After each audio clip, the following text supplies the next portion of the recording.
All right, before we have any discussion, I'd like to recognize Kenneth McKissick, who will come down to the podium and give your address. And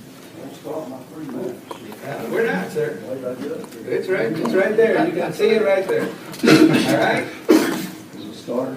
It's going I down. appreciate you letting me speak, because maybe I'm asleep. But, 410,000, first thing that came to my mind,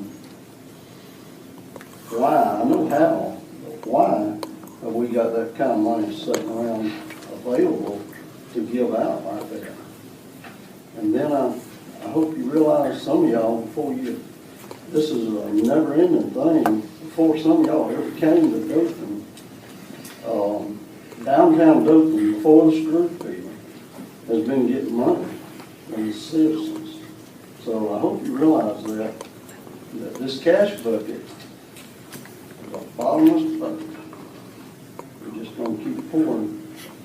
And the only thing I felt a little better about that proposal this morning on the Dothan Eagle article, about y'all outlining how it's gonna be, I would feel a whole lot better about this proposal if the downtown group would agree that this is their allocation money for next year. That would be great, because that way, because I'm telling you, before the end of this year, they're gonna be back, want more money. Thanks. Thank you, sir. I appreciate that. So I also like Jansen, you just come down, and then we'll open it up for discussion. Any discussion? Yes, sir, Mayor, I would just like to say that I've been kind of the champion with this, being friends with the family all the way through. We're in the process, and I'm not sure exactly where we are, of trying to do a foundation, or going to do a foundation to help sustain this. So we hope there'll be some private funding to come forward to, year after year to help sustain this along the way. And, this will be opened up to the public, anyone that wants to contribute to the foundation once we get this going. So, thank you. Okay. Any other discussion? Jansen, would you mind identifying, because the average citizen does not realize this is not just the Porter Hardware building, that this is 5 pieces of property. Would you mind, so that we can put that on public record? Thank Yeah, you. absolutely. What you're talking about when you look at this project is, like you're saying, 28,000 square feet under roof. And just kind of as a diagram that you can see here, here's Main Street, South Foster, South St. Andrews. Here's the hardware store that we all know and love. Right here's this long building. And so not only are we getting that structure, which is 2 stories, we're getting the building that's next to it on Main Street. We're getting the large 9,000 square foot building that's over here on South Foster. Currently, all along here also is buildings. This is the old stables where they kept the mules and so on and so whatnot. And an office building right over here on South St. Andrews Street. So again, you're looking at 28,000 square feet being donated to the DDRA. And in request of that donation, they want to make sure that the Porter Hardware Store, Dothan's and the state's longest running hardware store at the time that it closed, has some type of preservation and remembrance of the family. A family that helped build this community, literally. That store brought more goods into this town that helped establish us as the hub of this region. And so by preserving that museum and visitor center that we're going to double up, we have a lot more property that we're able to generate revenue, get power streaming in there, and provide more opportunities for Dothan. So quite a bit of property there. One thing I will mention too, I read it in the Dothan Eagle this morning. When you look at the ongoing cost for the operational cost, I want to be very clear that $60,000 is not for a salary. We've got $26,000 in there to man someone 6 days a week in there. So that's an hourly rate of about $9 an hour for someone that to run that 6 days a week, probably be 2 part-time people. You got $8,400 of that's utilities, $6,000 of that's maintenance and pest control. We've got to have good termite coverage and pest control downtown. We've got insurance, cleaning supplies, security, internet, and other office miscellaneous supplies. So I did want to make that point of clarity that it's not a $60,000 salary. We've got about $26,000 to staff this with 2 part-timers. The rest of that's going back into our economy for utilities and purchases and whatnot. And also point out, you're going to move your offices in there.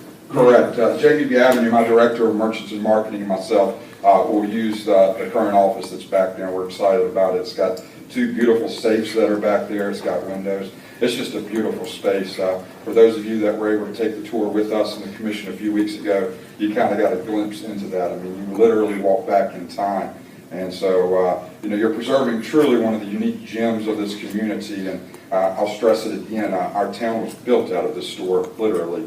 And so I'm excited about preserving it for the future. Chance you give us a little bit on phase 2 through 4, what your plans are for that, to cover those expenses? Absolutely. As the family, when we were having these discussions, being able to preserve that hardware store is what we're doing with this phase 1 and creating those parking. Phases 2 through 4 include tackling the building that's on South Foster Street. Again, that's 9,000 square feet. We're going to be looking for a public-private partnership with the DDRA, much like we do all the time. We're going to find someone to partner with, develop that building, and enter into a long-term relationship with them. South St. Andrews is another building that we're able to phase that in. That would be phase 3, and that other building on Main Street would be phase 4. Again, those are all items that we've stressed and want to continue to stress we're not coming back to the city for. This gives us the mechanism to work with these private developers, to work within our means and our capabilities, to provide those into capable, usable square footage buildings, put back into production, which puts it back on the utilities, puts it back where we're generating taxes out of there, and brings businesses and people back downtown. So it's all economy generators for us, and it's not anything, again, that's going to come back to the city. This 350 is our one request for capital improvements to this project. This is what makes this project go. This is what makes this project happen. Everything else is on us to make happen. Okay. One last thing, just, it was any old building, you never know what you find, and so, I think we've talked, you're committing to 350, if you find another $100,000 worth of what needs to be done, that's on the DDRA. That's where we're dipping into our budgets, absolutely. And let me say, we're prepared for that. We're working through our budget processes right now, and so, our action this year, which you're going to see, is 2 projects. We're going to finish the hub on Troy. We're going to concentrate on Porter Hardware. And those are the 2 things that you're going to see us accomplish with our budgets this year. And we feel very comfortable with where we're at. We've been in that building quite a bit. We've had contractors in that building with us. But as you said, you never know what you're going to uncover. But they won't be coming back asking for more money on it. We're going to work within our means on it. How many square feet of that 28,000 will be used for office space? So the bottom floor of the main Porter Hardware is just over 3,500 square feet, and we carve off maybe that back 300 square feet. And so that's not a whole lot, and it was an office for Ms. Thrower to use, and so we're not building any walls. We're literally going to take the office that they use for the building, and we're just going to keep the same glass, the same woodwork, and we're just going to turn that into our offices. So we're talking about 300 square feet? Correct. No more? No, sir. Okay, how much are you using now? Well, between the two of us, we have 2 offices in the hub on Troy. Our offices are probably about 300 square feet, give or take. Okay. Any other discussion? Mayor, I just want to say I thank Dance and your work on this, and Andy and the family, and the generosity to partner with the city. I got to see the building last week, the hardware store, and it brought back a lot of memories. It's like stepping back in time. I think it's a worthy venture. The problem I have is we have already committed $1.5 million to the Howell School project. That's a significant number, no matter how you slice it, and I don't know if that's going to come to fruition or not, but I think we have a responsibility to assume that it is going to happen. And we are on the hook for 1.5. So if you add that to this figure, you're looking at $2 million we've committed to this year.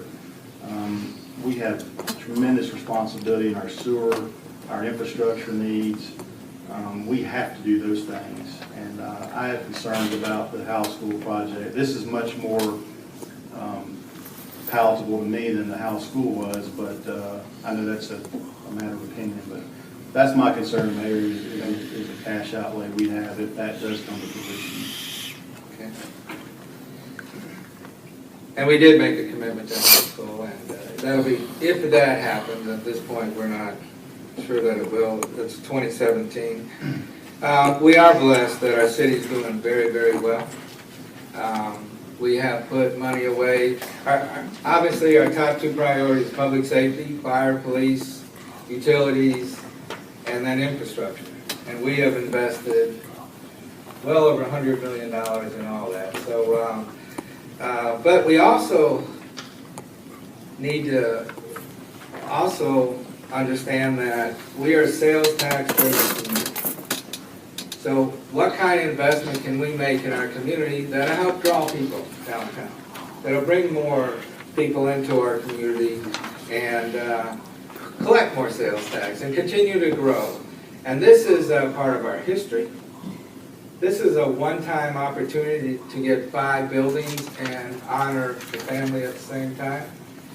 And if you're a millennial, downtown's important to you. So we need to make a commitment for the future of our city. So I would ask that we vote yes. So unless there's any other discussion, I'm going to call for a vote. The only thing I would like to say is, I truly believe this is the kind of project that 20 years from now, you're going to look back and say was a significant impact, not only on downtown, but Dothan. I've been involved in, redevelopment in several cities, and I go back, especially to Columbia, South Carolina, and we could have only dreamed that our investment there would turn out the way it is today. So I'm calling for a vote. All in favor say yay. Yay. All opposed say nay. Nay. Okay.